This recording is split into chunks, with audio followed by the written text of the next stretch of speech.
এবার কেন্দ্রীয় সরকারি আমলাদের সঙ্গে দেখা করলেন মুখ্যমন্ত্রী শুভেন্দু অধিকারী।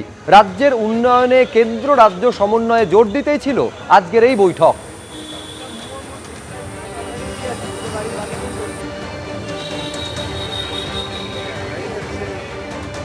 ডবল ইঞ্জিনে শান দিলেন ফের একবার মুখ্যমন্ত্রী শুভেন্দু অধিকারী। কেন্দ্র ও রাজ্যের সরকারের মধ্যে সমন্বয় বাড়াতে আমলাদের নিয়ে ঘরোয়া বৈঠকে মুখ্যমন্ত্রী শুভেন্দু অধিকারী।